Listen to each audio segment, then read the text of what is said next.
तनिष्काज all in one चॅनलमध्ये आपलं स्वागत आहे। गुड मॉर्निंग सर्वांना। शुभ सकाळ सगळ्यांना। सकाळचे वाजलेत आता 5-5:30 झाले असते। आम्ही सकाळी 4:30ला उठलो। रात्री काय मला 3 तास झोप लागली चांगली, पण ही आणि बाळ झोपलंच नाही व्यवस्थित।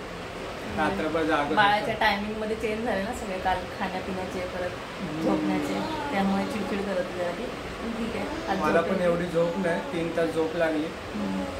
चला आता आंघोळ वगैरे करून फ्रेश झालं। आता जरा प्रवासाचा थकवा गेलाय। आता महादेवाच्या दर्शनाला जाऊया। बोला हर हर महादेव। इथून आता हॉटेलमधून निघणार आम्ही। बाईक रेंटवर घ्यायचा विचार आहे। इथेच जवळ एक आहे वॉकिंग डिस्टन्सवर, त्याचा पण नंबर आम्ही डिस्क्रिप्शनमध्ये देऊ। जर तुम्ही आला तिथे आणि तुम्हाला जर रिक्षा वगैरेने फिरायचं नसेल, बाईकने जायचं असेल सर्व ठिकाणी, तर त्या बाईकवाल्याचा नंबर देऊ ठेवतो आम्ही डिस्क्रिप्शनमध्ये। तुम्ही त्यांना कॉन्टॅक्ट करू शकता आणि त्यांचे काय चार्जेस आहेत काय ते तुम्हाला आम्ही पुढे सांगूच। चला मग बाय।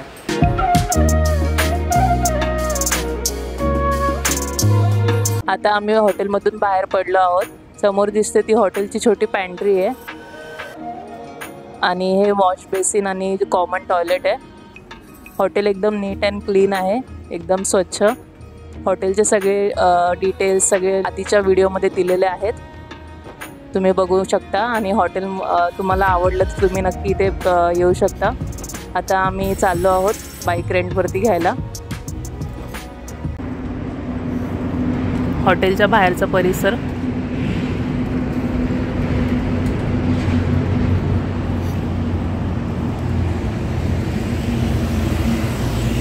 रोडलाच टच आहे हॉटेल।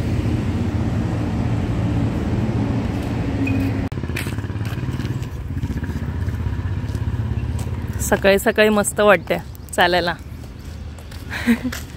उठून येत जा चालायला सकाळी। यांना बरं वाटत नसेल पण बाळाला घेतले।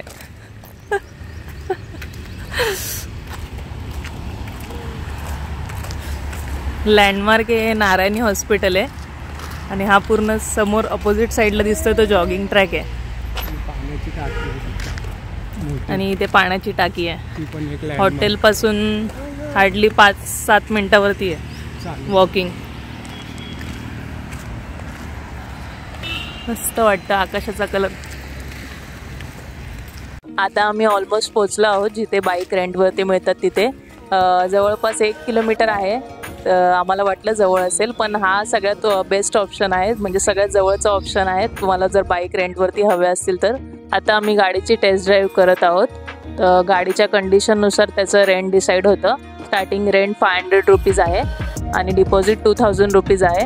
तर आम्ही ही ॲक्सेस 125 गाडी फायनल केली आहे। आम्ही ज्यांच्याकडून बाईक रेंटवरती घेतली आहे त्यांचा कॉन्टॅक्ट नंबर आणि बाकी सगळी डिटेल्स तुम्हाला स्क्रीनवरती डिस्प्ले होत आहे आणि डिस्क्रिप्शन बॉक्समध्येही आहे, तुम्ही चेक करू शकता।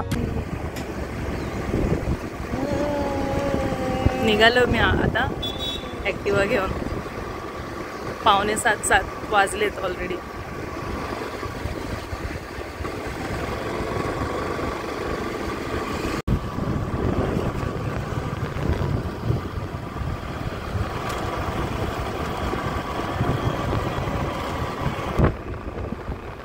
गाडीला आधी जरा खाऊ पिऊ घालतो,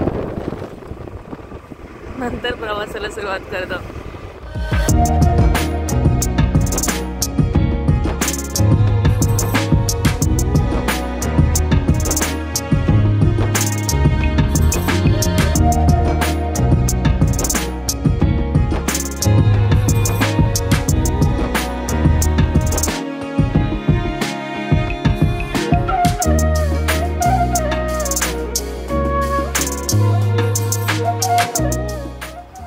बाईकमध्ये पेट्रोल भरून झाले। आता निघालो आम्ही त्र्यंबकेश्वरला।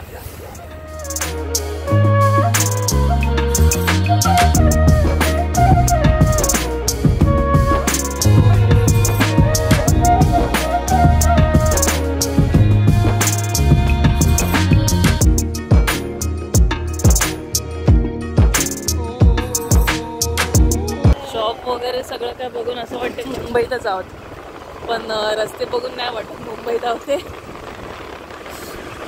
नाशिकचे रस्ते एक नंबर. हा मुंबई नाका आहे. इथून तुम्हाला मुंबईला जाण्यासाठी, ठाण्याला जाण्यासाठी किंवा शिर्डीला जाण्यासाठी, बाकी तुम्हाला जिथे जायचं असेल तिथे जाण्यासाठी ST आणि ट्रॅव्हल्स दोन्हीचं ऑप्शन अवेलेबल असतात पूर्ण दिवसभर. खिडकी कॉलनी आहे, तिकडे कॉलनी वाटलं मला. विचारत चाललोय, कारण की गुगल मॅप तिकडेच पोचवायचा. आता आम्ही मेन रोडला आलो आहे. इथून सरळ रस्ता आहे, त्र्यंबकेश्वरला जातो. कुठेही राईट लेफ्ट न घेता एकदम सरळ गेले की आपण त्र्यंबकेश्वरला पोचू.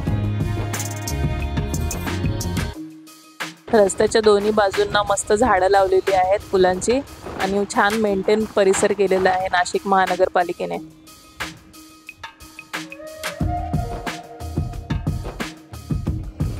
सकाळ न्यूजपेपरचं ऑफिस आहे.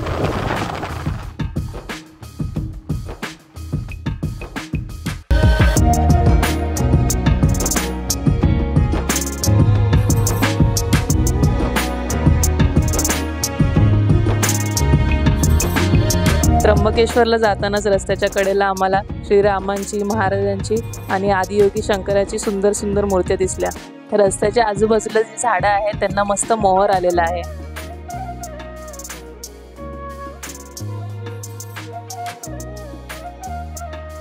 आजूबाजूला जी फुलांची झाडं आहेत त्यांच्याकडे बघून प्रवास करायला एकदम फ्रेश वाटत आहे.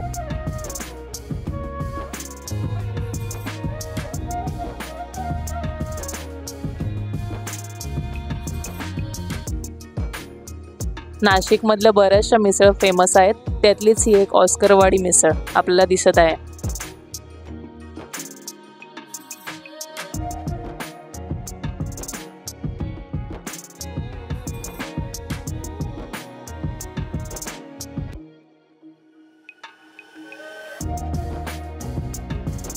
इथून आता अजून 12 किलोमीटरचा रस्ता आहे अजून त्र्यंबकेश्वरला पोहोचण्यासाठी.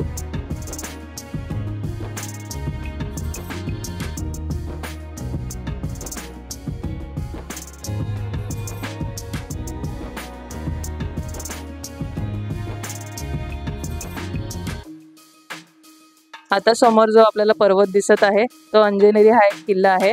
अंजनेरी हे नाशिक पासून त्र्यंबक रोडने 20 किलोमीटर अंतरावरती आहे. संत कवी एकनाथ यांच्या भावार्थ रामायणात असे म्हटले जाते की अंजनेरी हे भगवान हनुमानाचे जन्मस्थान आहे आणि भगवान हनुमानाची आई अंजनी यांच्या नावावरून हे नाव पडले आहे. एक आदर्श पुत्र प्राप्त करण्याच्या हेतूने अंजनेरी टेकडीच्या शिखरावर 7000 वर्षे कठोर तपस्या केली त्यांनी, आणि नंतर शिवाने तिला पुत्ररूपात अवतार देऊन वरदान दिले. हेच ते हनुमानाचं रूप. रस्त्याने जाताना आम्हाला महाराष्ट्रातील आत्महत्या केलेल्या शेतकऱ्यांच्या मुलामुलींसाठी एक आश्रम बांधलेले आहे ते दिसले. खरोखरच खूप छान कार्य करत आहेत हे.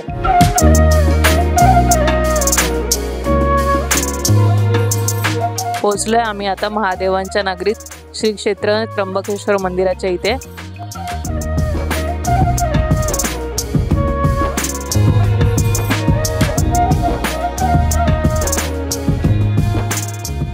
आता इथे पुढे मेन गेट लागलेला आहे. साधारण तासाभराचा प्रवास करून आम्ही पोहोचलो आहोत त्र्यंबकेश्वर येथे. आता आम्ही बाईक पार्क करण्यासाठी जागा शोधत आहोत. पुढे बरेचसे भाविक दर्शन घेऊन परत जात आहेत. आम्हाला पोहोचायला 8 वाजले आहेत सकाळचे.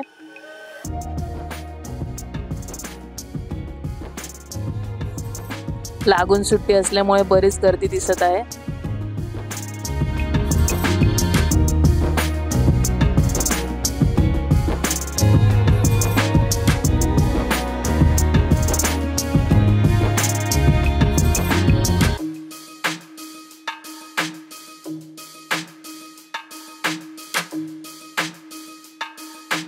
इथून थोड्याशा अंतरावरती पे अँड पार्कची सुविधा आहे. 2 व्हीलरसाठी ते लोक 20 रुपीज चार्ज करतात. पोहोचलोय आम्ही त्र्यंबकेश्वरला. भरपूर गर्दी आहे.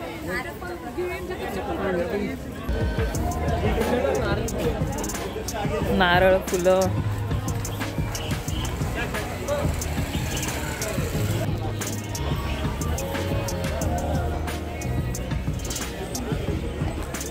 चप्पल स्टँड आहे तिथे, ते चप्पल ठेवू शकतो. 5 रुपये एका पेअरचे. फुलहार घेणार असाल तर तुम्ही त्यांच्याकडे पण चप्पल ठेवू शकता. हां 200. गर्दी भरपूर आहे. आम्ही VIP दर्शन पासचं बघतोय.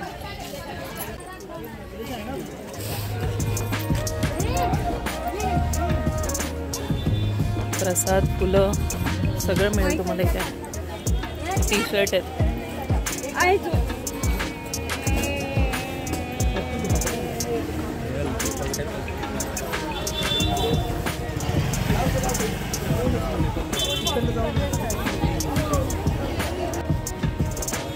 बॅग लॉकर्स पण आहे तिथे, तुम्ही ते बॅग ठेवून जाऊ शकता. देणगी दर्शन प्रवेशद्वार, तुम्ही पेड दर्शनसाठी तिकीट काढू शकता आपण. 200 रुपये.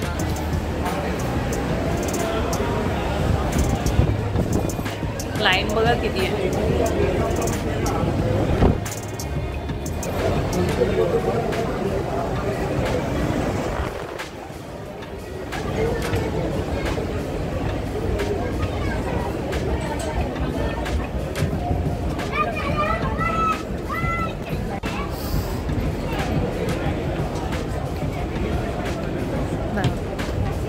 पेड दर्शनसाठी पण भरपूर गर्दी आहे. लागून सुट्ट्या आल्यात सगळ्या.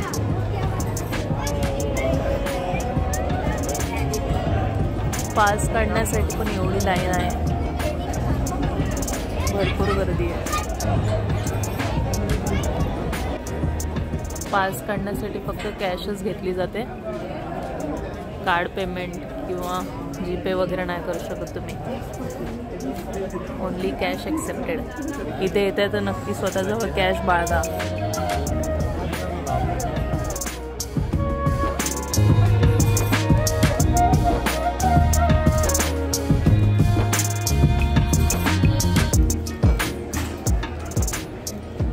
पास काढलेले आहेत. चाललोय आता आपण दर्शनाला.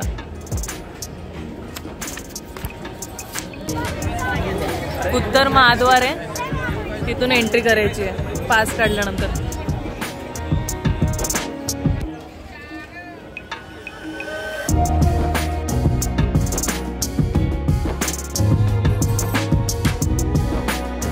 वयस्कर आणि हँडिकॅप व्यक्तीसाठी मंदिराकडे जाण्यासाठी व्हीलचेअरची सुविधा देखील इथे आहे.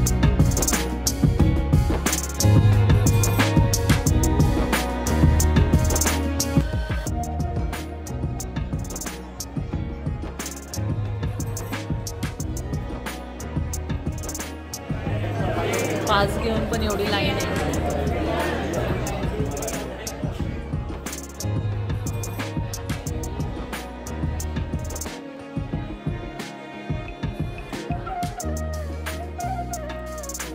बसायला जागा पण आहे बाजूला.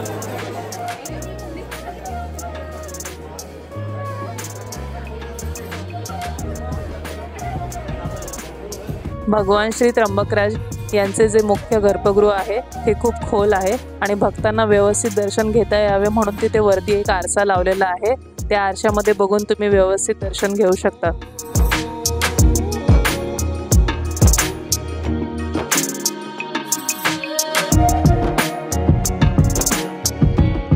मंदिराच्या समोरच भव्य असा मोठा दीपस्तंभ आहे.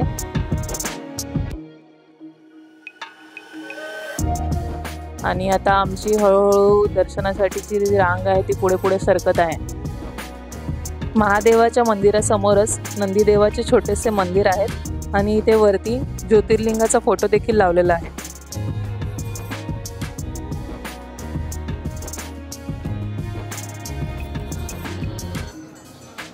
श्री त्र्यंबकेश्वर हे 12 ज्योतिर्लिंगांपैकी एक ज्योतिर्लिंग आहे.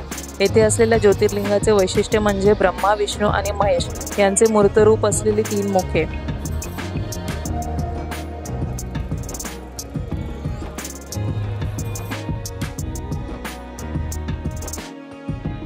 लिंगांना रत्नजडित मुकुटाने झाकलेले आहे आणि हा मुकुट पांडवाच्या काळातील असल्याचे म्हटले जाते. त्यात हिरे आणि पन्ना अशी मौल्यवान रत्ने आहेत. दर्शन झालेलं आहे आमचं छानपैकी. मंदिराच्या आवारातच बसलेलो आहोत.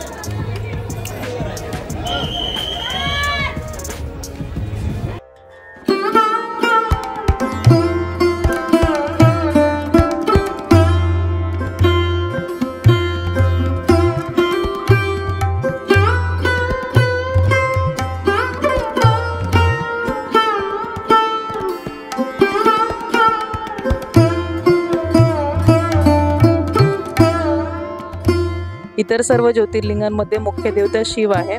संपूर्ण काळ्या दगडाचे मंदिर त्याच्या आकर्षण वास्तुकला आणि शिल्पकलेसाठी ओळखले जाते आणि ब्रह्मगिरी नावाच्या पर्वताच्या पायथ्याशी आहे।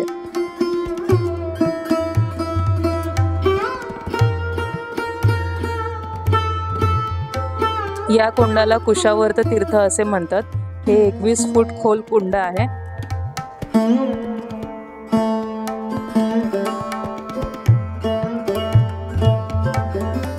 मंदिर परिसरात बरीचशी अन्य देवी देवतांची सुद्धा मंदिरे आहेत।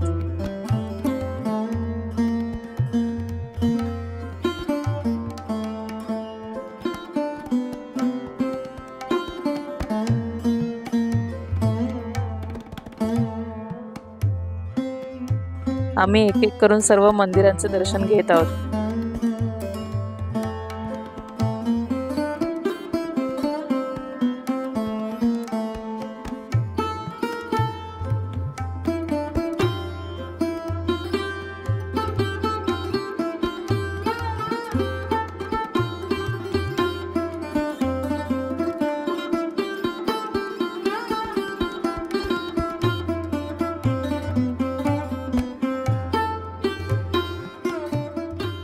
हे गायत्री देवीचे मंदिर आहे। त्र्यंबकेश्वर मंदिराला लागूनच आहे। मानव जन्म आणि मृत्यू याविषयी आध्यात्मिक आणि धार्मिक ज्ञान जाणून घेण्यासाठी भक्त देवीची पूजा करतात।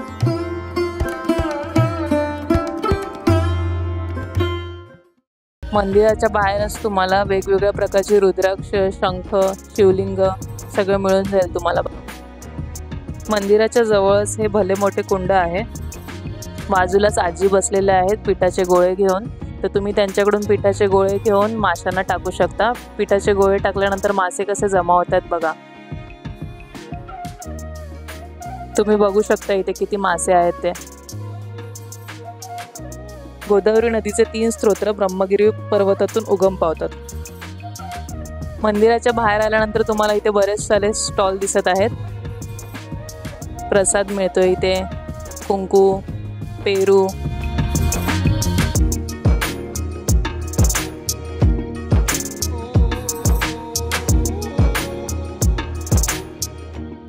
लहान मुलांची खेळणी मिळत आहेत, शंख वेगवेगळ्या प्रकारचे मिळत आहेत, ज्योतिर्लिंगाचे फोटो,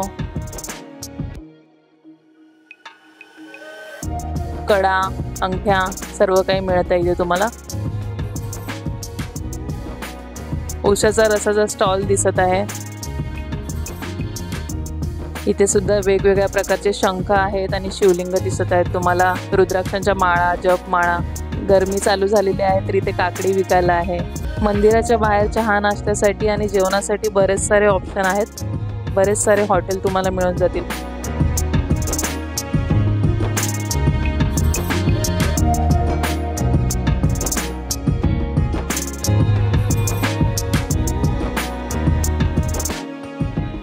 आता आम्ही जिथे आमची बाईक पार्क केली आहे तिथे आलो आहोत आणि आता इथून निघत आहोत आम्ही। मंदिरापासून 500 मीटरच्या अंतरावरती श्री गजानन महाराज संस्थान शेगाव यांचे भक्त निवास आहे। त्र्यंबकेश्वर मंदिरात दर्शनासाठी येणाऱ्या भाविकांसाठी संस्थानाकडून राहण्याची आणि भोजन प्रसादाची व्यवस्था केली जाते। ह्याची ऑनलाईन बुकिंग होत नाही, तुम्हाला इथे स्वतः येऊन रूम बुक करावी लागते।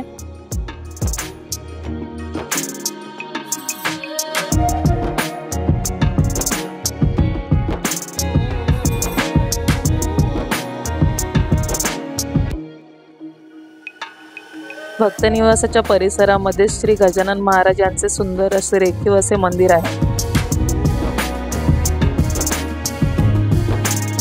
भक्त निवासाचा परिसर भरपूर स्वच्छ, सुंदर आणि नीटनेटका आहे। वेगवेगळ्या प्रकारची झाडं लावण्यात आलेली आहेत इथे आणि इथे आल्यानंतर भरपूर मन असं प्रफुल्लित वाटत आहे। आता आपण पोहोचलो आहोत भक्त निवास क्रमांक 2 येथे। येथेच भोजनालय म्हणजेच प्रसादालय देखील आहे। इथे एंटर केल्या केल्या सुरुवातीलाच तुम्हाला राधाकृष्ण यांची सुंदर अशी मूर्ती दिसेल। आतमध्ये एंटर केल्यानंतर समोरच तुम्हाला श्री गजानन महाराज यांचा फोटो दिसत आहे।